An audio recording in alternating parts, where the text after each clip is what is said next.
Perayaan Proklamasi Kemerdekaan Indonesia yang ke-76 yang dirayakan pada tanggal 17 Agustus kemarin belum juga lewat 1 bulan ketika tayangan ini saya buat. Walaupun belum lama kita rayakan, namun rasa kebanggaan dan kebangsaan sebagai manusia Indonesia seperti sudah menjauh, digantikan rasa hambar yang mendominasi kehidupan kita ketika kita membuka media sosial. Internet dan media sosial bukannya tidak berguna. Kita bisa memperoleh banyak informasi, baik yang dulu-dulu maupun yang teraktual. Kita bisa mendapatkan berbagai wawasan lewat layar sekecil handphone. Beraneka sharing rohani dan ulasan para pakar juga memberikan kita inspirasi yang sehat. Ada pula berbagai pengetahuan dan pengalaman praktis yang bisa berguna asal kita selektif dan berhati-hati. Banyak kasus yang terpendam dan tidak tersentuh hukum ketika diangkat ke ranah publik menjadi viral dan menohok perhatian mereka yang berwenang. Di zaman ini dunia seolah ada dalam genggaman tangan. Namun tidak sedikit pula reaksi-reaksi sampah sering bermunculan di media publik ini. Tidak selalu kita bahagia melihat dan mendengar apa yang tampil di media sosial. Lihatlah, carut-marut negeri ini sangat terlukis dari ramainya media sosial mempertontonkan aneka macam pertikaian yang seperti tanpa ujung. Terkadang kita dibuat miris dan sedih melihat anak-anak bangsa susah untuk akur dan rukun. Mereka saling menyerang dan mencaci maki satu sama lain hanya karena mereka berbeda. Perbedaan ideologi, politik, maupun perbedaan agama bisa menimbulkan pelecehan di sana-sini yang semakin menjadi-jadi. Kita dibuat gelisah dan bertanya, mengapa kita merasakan adanya kebencian satu sama lain, egoisme yang berlebihan, chauvinisme yang sudah sangat parah, bahkan potensi perpecahan yang sewaktu-waktu bisa saja meletus.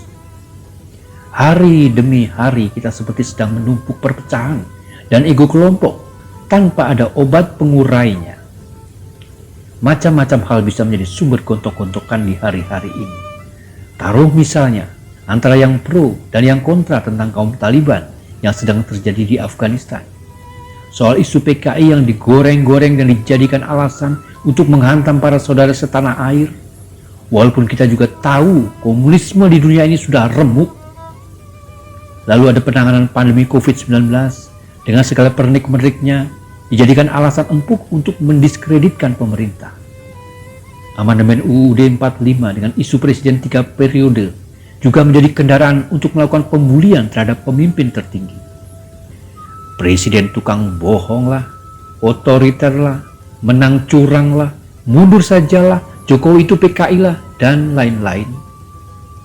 Belum lagi soal vaksin haram, soal mualaf atau murtadin yang dielulukan sekaligus dicaci maki sampai diseret ke wilayah hukum. Terjadi saling hujat antar anak bangsa. Sungguh ini sikap yang sangat kontraproduktif. Di genggaman ini ada racun sekaligus ada madu. Media sosial tidak lagi memberikan rasa sejuk, damai dan menenangkan. Kebebasan kita menjadi kebebasan liar tanpa limit dan mengganggu kebebasan sesama untuk menikmati suasana bebas yang nyaman. Lewat internet dan media sosial, terjadi ejekan demi ejekan, kemarahan demi kemarahan, saling menghina, merendahkan, melecehkan, dan saling mengancam. Reaksi-reaksi yang terjadi di media sosial semakin mengarah ke dunia fisik, seperti yang tempo hari terjadi di Papua. Bahkan sampai ke ranah hukum, seperti yang terjadi pada para penghujat agama orang lain. Mulutmu harimaumu. Jangan-jangan bahaya segmentasi, eksklusivisme, ekstremisme, fanatisme, intoleransi yang marak di media sosial mencerminkan sebagian kondisi kehidupan nyata kebangsaan kita. Jangan-jangan. Adakah titik temu untuk mendamaikannya? Adakah model dari kesatuan dalam keberagaman itu sekarang ini? Masih bisakah kita mengingat kenyataan sejarah bahwa bangsa Indonesia yang beragam ini punya keutamaan dan kearifan para leluhur kita, yaitu Bhinneka Tunggal Ika, semboyan yang dulu menjadi moto kerajaan besar Majapahit dan kita adopsi? Benarkah kita ini masih merupakan bangsa besar yang mempunyai potensi kekayaan budaya yang luar biasa? Apa yang menyebabkan kita begitu susah menerima perbedaan dan sebaliknya memenuhi hati kita dengan kebencian? Mungkin jawabannya adalah egoisme diri dan egoisme kelompok. Merasa diri dan kelompoknya yang paling benar, yang tidak sama dengan kita adalah musuh besar kita.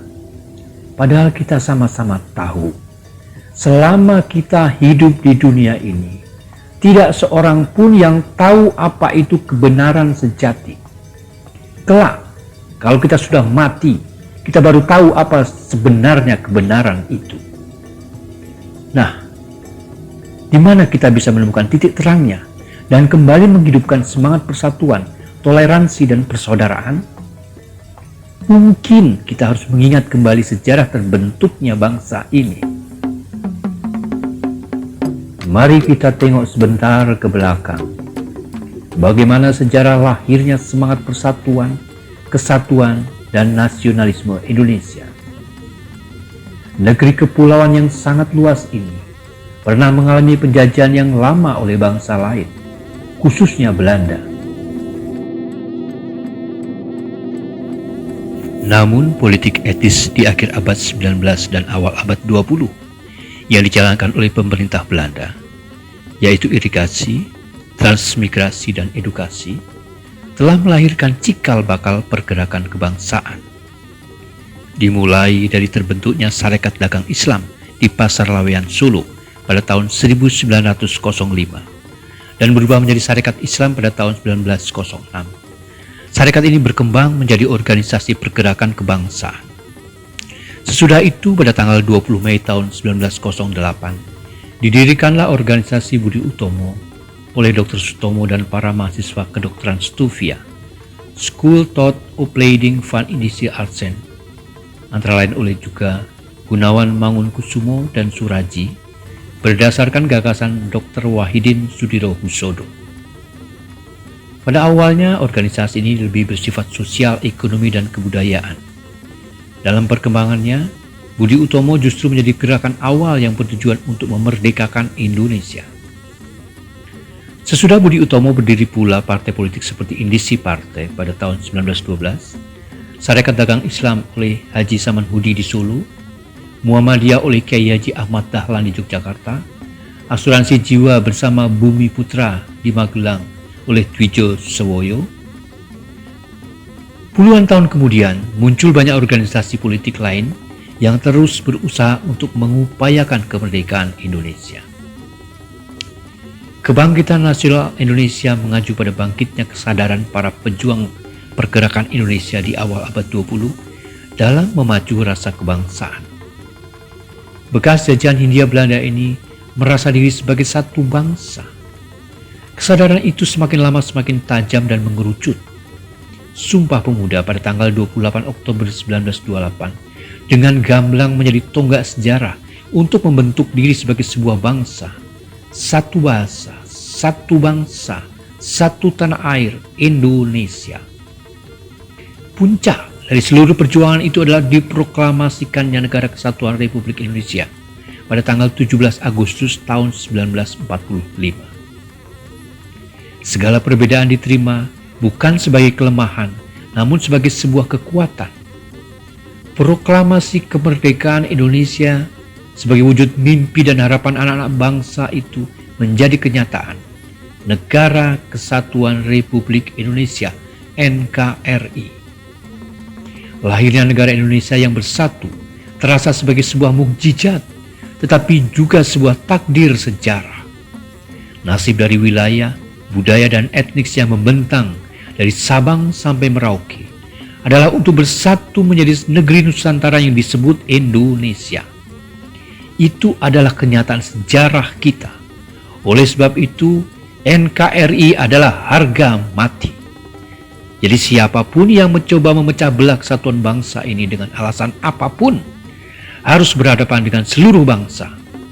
Negara sebagai pemegang amanah seluruh rakyat agar tetap utuh sebagai satu bangsa, tidak boleh sedikit pun ragu untuk mempertahankan kesatuan dalam keberagaman itu. Bhinneka Tunggal Ika, berbeda-beda tetapi tetap satu, bukan hanya semboyan kosong. Negeri kita bukan sebuah entitas yang seragam. Dari zaman purba hingga hari ini, kita sudah berbeda. Karena begitu luasnya wilayah dan begitu berbedanya sejarah yang melatar belakangi lahirnya setiap suku yang ada di Indonesia. Komunitas hanya bisa terwujud jika setiap perbedaan diakui. Kesatuan hanya mungkin bisa langgeng, abadi, hanya kalau keberagaman bisa diterima sebagai sebuah kekayaan, sebuah keindahan, sebuah kekuatan yang menjadi milik bersama. Lalu, apa yang mengikat perbedaan itu? Pengikat kita adalah tujuan dan cita-cita kita yang sama. Terwujudnya negeri damai, tentram, sejahtera, adil, dan makmur. Melihat begitu banyaknya gejolak sosial yang ada dewasa ini, di mana segolongan orang selalu ingin menang sendiri dan mengklaim diri sebagai pemegang kebenaran, negara harus tegas. Tidak ada kompromi untuk mereka yang mengusik persatuan. Roh kebangsaan harus dihidupkan terus-menerus. Kesadaran kebangsaan memerlukan program-program yang konkret, yang bisa merasuk ke dalam sanubari seluruh bangsa. Bangsa ini memerlukan pelaku-pelaku budaya yang pantang menyerah, para aktivis kebangsaan yang jujur, penggiat kemanusiaan yang gigih untuk selalu mengingatkan kesadaran kita tentang Pancasila dan Bhinneka Tunggal Ika. Ayo kita bangkit. Bangkit berarti bangun dari duduk atau dari tidur. Kebangkitan artinya mentas, keluar. Mentas dari kemiskinan, mentas dari ketidakadilan, keluar dari suasana lama ke perubahan baru, keluar dari keterpurukan. Konotasi bangkit juga berarti berjalan ke depan, menyongsong sesuatu yang lebih baik, menemukan langkah-langkah positif. Ada perubahan, ada yang diperjuangkan, ada harapan, ada optimisme. Jangan pernah takut hidup dalam perbedaan dan keragaman. Mari bersama-sama kita mentas dari pikiran-pikiran yang sempit. Masih banyak pekerjaan yang harus kita kerjakan. Menuntaskan kemiskinan, menegakkan keadilan, menegakkan hukum, memeratakan pendidikan dan pendapatan, memberantas korupsi dan lain-lain, daripada hanya berkutat dengan politik praktis pragmatis yang mau menang sendiri. Masyarakat modern Indonesia membutuhkan keberagaman budaya Nusantara sebagai kekuatan untuk menuntaskan ketertinggalan kita. Tuhan memanggil kita untuk bersatu, bukan untuk terpecah belah.